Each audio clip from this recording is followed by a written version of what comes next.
They're perfect for each other. You can't hurt that guy.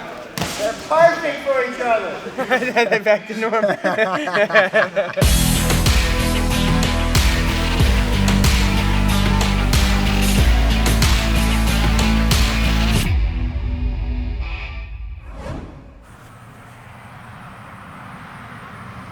Tying this canoe down so she don't fall out the back of the truck. The name of this lake is Secret Lake because I ain't telling nobody. We have to be like this for me to tell you where it is, okay? I grew up around here and was like, I guess, into hunting and fishing when I was younger, and then I moved away, and then I was gone for a long time, and I recently moved back to Arkansas a couple of years ago, so I'm back to hunting and fishing again. Good boy. I'm a tattoo artist. I've got a shop in Searcy, Arkansas. It's called American Dream Tattoo, and I draw on people for a living, yeah. I just think there's a lot of catfish out here, and I think so many people come out here to duck hunt and bass fish. Nobody knows that there's catfish out here. That's why I ain't telling nobody. It's got a lot of cypress trees out here, and it's kind of swampy on some parts, but there's deer and squirrel hunting all around here. It's just it's an awesome place. The conditions are looking pretty good.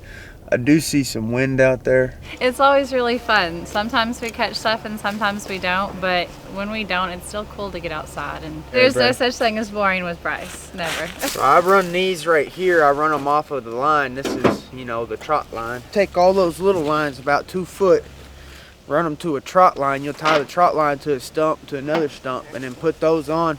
And then I got bricks in there too, and the bricks you tie to the trot line, weighs the whole thing down, keeps it on bottom. Catfish are like me, they're bottom feeders. I don't get to fish very often.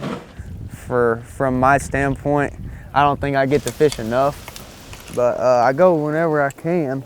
But every now and then you do have to reward yourself. This is how I reward myself, you know.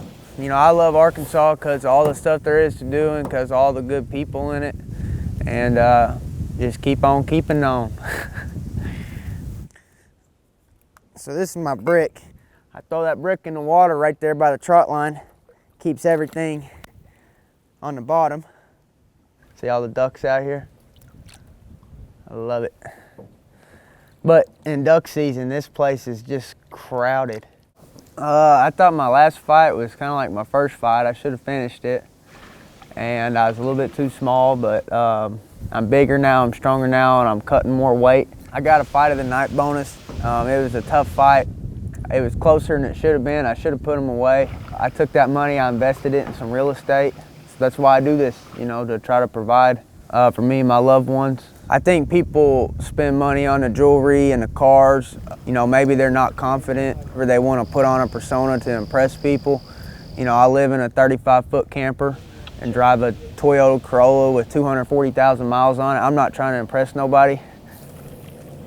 You know, I want to prove that I'm the best in the world and, you know, get the belt, make enough money to retire. I've had a bunch of coaches from gyms with UFC champs say that you can't be successful from Arkansas. So I'd like to get that belt and just laugh at them. People will tell you the best thing for fighting is wrestling, and they're wrong. The most important thing in fighting is heart, ability to push through pain. And I've got that. I don't care where you're from. You can have better this, better that, more Instagram followers and make more money than me and drive a nicer car. But if you don't have the same drive and you don't have the same heart, you don't have the same determination, if you're not ready to push through pain,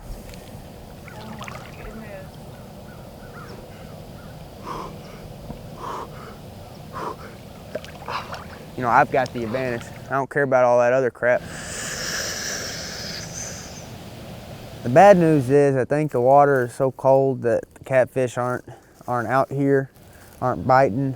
Good news is it's cold enough for me to take an ice bath. That's something I need to do anyways. Your body's telling you to get up, get your clothes on. It's good to take these ice baths because it contracts your muscles.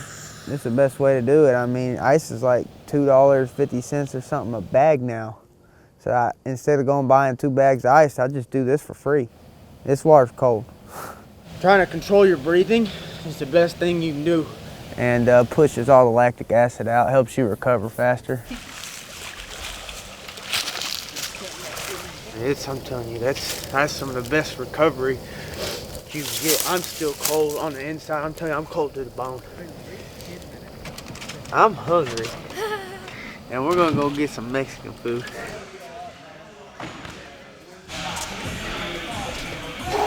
What's it been feeling like ever since you got that contract? Man, it feels great, man. It feels great. A lot of good momentum in the gym.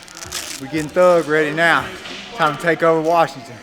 Grab your partner, 30 peek outs on the knees, 1, 2, 3. It was a Muay Thai class, and TJ wanted to switch it to MMA, so we did that, and we've got 2 fighters in the UFC, so it's going good. For them, it's more drill than it is like, you know, Pohada or like hard training.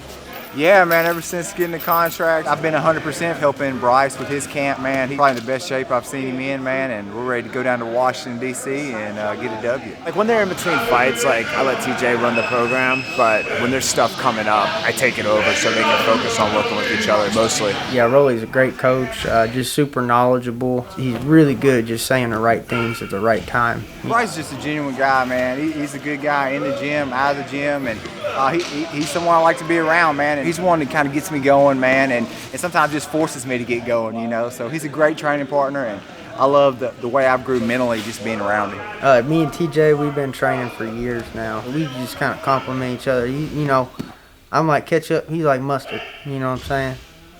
Hot dog. What's your game plan for this? Coach said, come to the bone. Coach said, come to the bone. Man, they're good guys, you know. And man, they've gotten into it before. I mean, they've been training together forever, but like, man, they're good kids, man. They get along, you know. There's a good camaraderie in the gym. To the bone! That's one of the good things about the gym, you know. Even if I retire, that would be my favorite thing about coming up here is just hanging out with the people, getting a good laugh in. Oh! That's how you get bored. Don't hurt me. Don't hurt me. That's how you get bored. You gotta go for the leg. Don't box with him. You know, Bryce has got a lot of things to offer. His ground game's the best I've ever seen, and not to mention his stand-up's getting so much better. But I'd say his X factor is, man, his conditioning, man. The guy doesn't get tired. You know, if he can't break him in the first round, he'll break him in the second or third. Like, Bryce doesn't get tired, and his heart will go all 3 rounds hard. You're going to start off slow, and then I'm going to tell you when. Yes, sir. 3, 2, 1, go. Come on.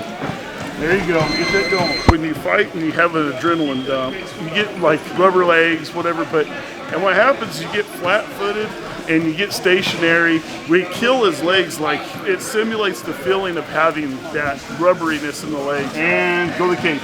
And then making him train, having him use good footwork and movement on top of being tired off of the dead mill.